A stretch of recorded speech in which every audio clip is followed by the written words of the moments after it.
Ouais, bonjour à tous, j'espère que tout le monde va bien.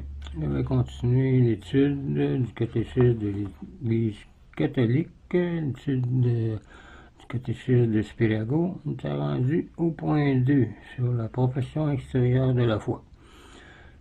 Donc, commençons avec un signe de croix. Au nom du Père, du Fils et du Saint-Esprit. Amen. Point 2. Le Christ promet une récompense éternelle à celui qui professe hardiment sa foi devant les hommes. C'est lui, dit-il, qui me confesse devant les hommes, je le confesserai aussi devant mon Père qui est dans les cieux. Voir Saint Matthieu, chapitre 10, verset 32. Et Saint Pierre professa courageusement aussi la divinité du Christ devant les autres apôtres. Aussi Jésus-Christ l'appela-t-il bienheureux, et le nomma chef des apôtres.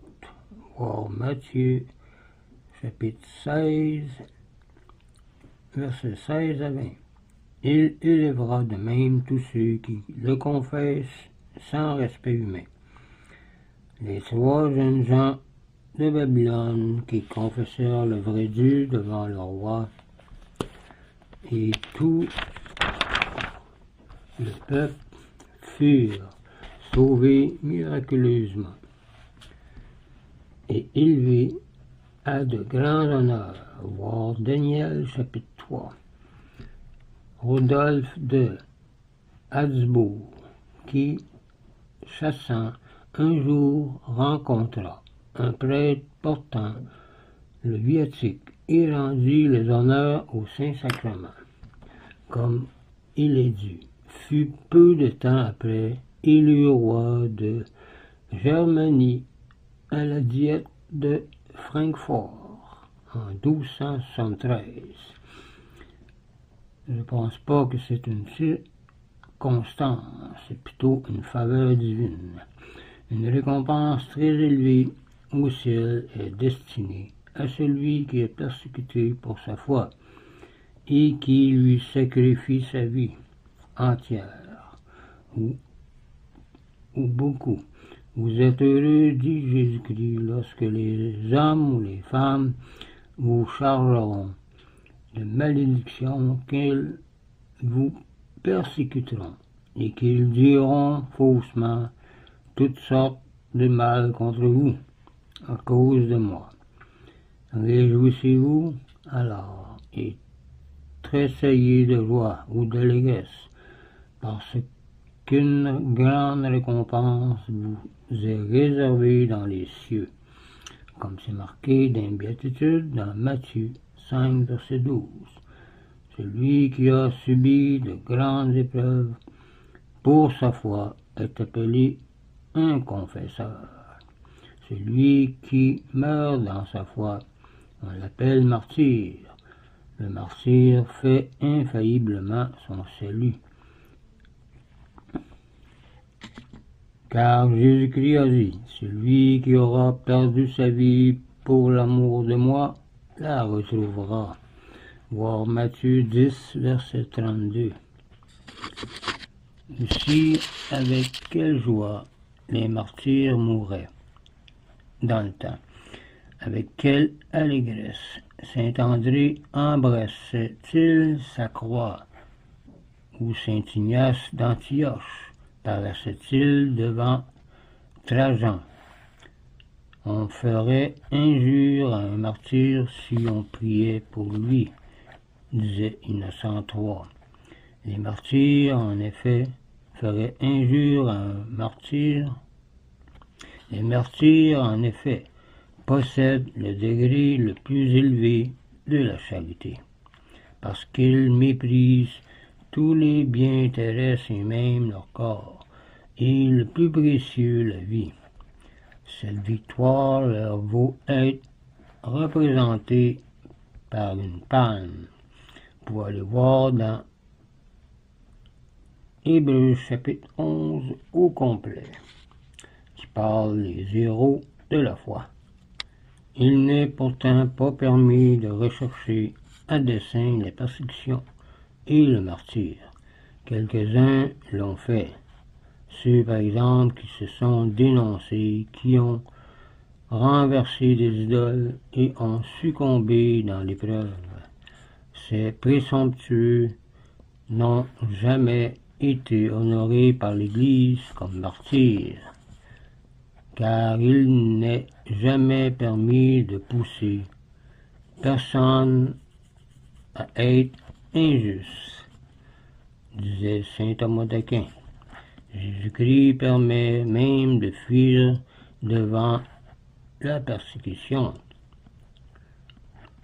Voir Matthieu 10, verset 23. Lui-même s'est enfui ainsi que les apôtres et les saints évêques comme saint Cyprien, saint Athanas. Les pasteurs seuls sont tenus à rester quand le salut de leur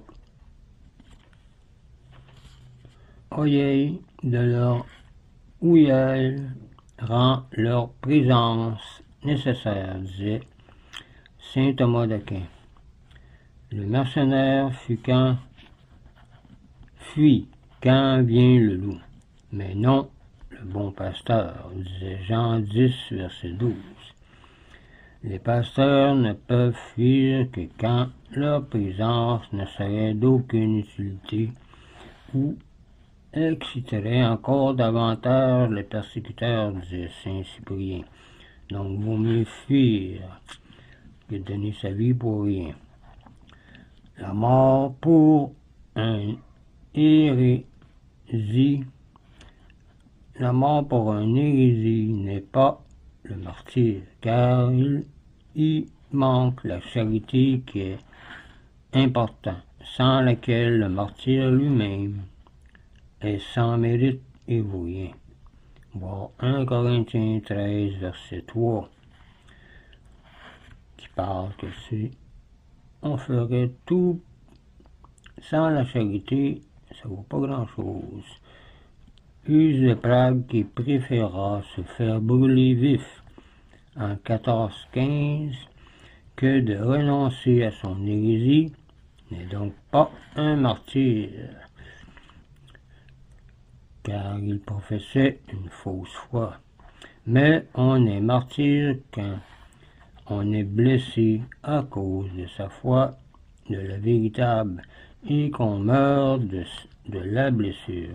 Quand pour la foi, on est condamné à la prison perpétuelle pour rien, à l'exil comme saint Jean le fut, quand on est tué pour une autre vertu chrétienne, par exemple saint Jean-Baptiste a eu la tête coupée, saint Jean Népomucène,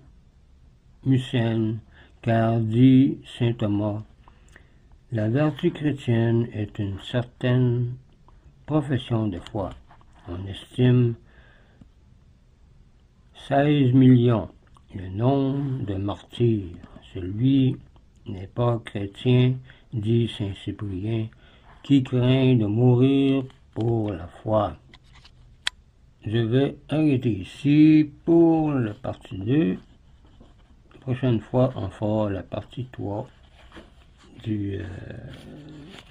pour la profession extérieure de la foi. On va parler de celui qui rougit de sa foi par crainte ou respect humain ou qui la renie formellement, s'expose aux menaces de Jésus-Christ, qui dit « Quiconque me renoncera devant les hommes, je le renoncerai aussi moi-même devant mon Père qui est dans les cieux. » Voir Matthieu 10, verset 33. Et si quelqu'un rougit de moi et de mes paroles, le Fils de l'homme rougira aussi de lui lorsqu'il viendra dans sa gloire. Voir Luc 9, verset 26. Donc, ce serait mieux d'écouter Jésus-Christ, car en réalité, il est Dieu et il ne ment pas. Donc, vaut mieux l'écouter que de ne pas l'écouter, si vous voulez être heureux ici et l'autre côté.